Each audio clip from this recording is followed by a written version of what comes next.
Doctor Yunus তো এখানে কোনো পার্টি হওয়ার কথা ছিল না। উনি বলেছেন রাজনৈতিক দলগুলো যখন নির্বাচন চাইবে আমি তখন দিয়ে দিব।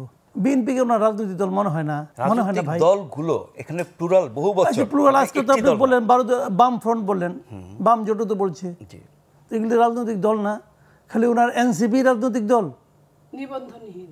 তাহলে কি সরকার একটি দলের প্রতিনিধিত্ব করছে? অবশ্যই এখানে কারো কোনো ঝামেলা আছে। শুনেন, আমি একটা কথা বলি, এখনো কেন সমর্থন করছে? আমি একটা কথা বলি, নির্বাচন কবে দেবে না দেবে এটা ডক্টর ইউনূসের ব্যাপার না। উনি দেওয়ার কে? নির্বাচন উনি দেওয়ার কে? নির্বাচন হবে, এদেশের জনগণ নির্বাচন চায়, পলিটিক্যাল পার্টিগুলো নির্বাচনে অংশ নিতে চায়। উনি দিবেন, ওনার কাছে কি অনুগ্রহ চাচ্ছি আমরা?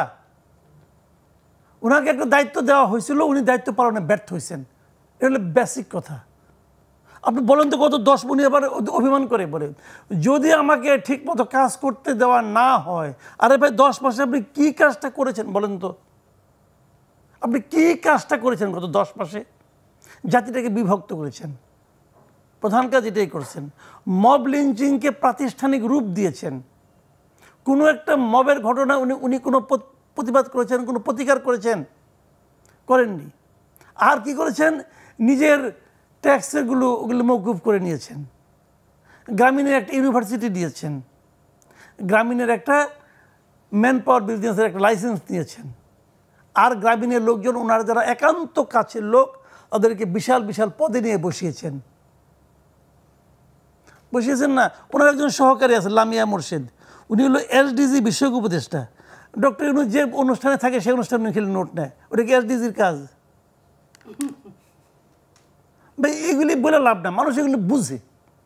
বাংলাদেশের মানুষকে অত বোকা, বাংলাদেশের মানুষের মতো এত রাজনীতি সচেতন মানুষ সারা দুনিয়াতে নাই। আর ডক্টর ইউনূস রাজনীতি বুঝে না। উনি যদি রাজনীতি বুঝতো, নিজে হলো এক আনারি, আর কতগুলি আনারিকে নিয়ে রাষ্ট্র পরিচালনা করতে গেছে। রাষ্ট্র পরিচালনা করতে হলে রাজনীতির একটু বেসিক নলেজটা থাকা লাগে, এটা ওনাদের নাই, বেসিক্যালি নাই। উনি যেভাবে ব্যাংক চালাইতেন, ব্যাংকের আইন ছিল 65 পরে কেউ চাকরি করতে পারবে না, সমস্ত লোককে 65 পরে বিদায় করছে, উনি 70 পর্যন্ত যাবেন না। ওইভাবে দেশ চলবে না রে ভাই।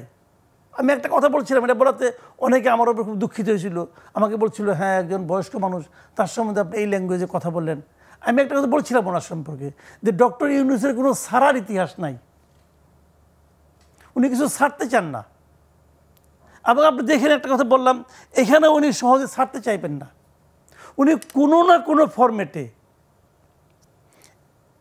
এই সরকারের রাষ্ট্র পরিচালনার সঙ্গে থাকতে চাইবেন।